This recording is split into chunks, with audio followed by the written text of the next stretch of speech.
arkadaşlar, bugün yine ilk videomda sizlere bir video çekmek istiyorum.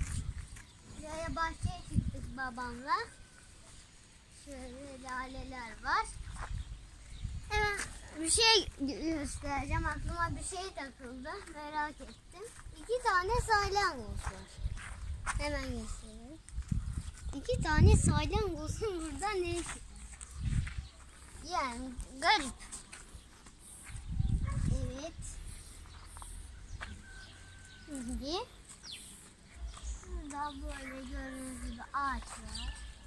Babaannem de burada geziyor. Merhaba de babaanne. Anne. Evet. Bana.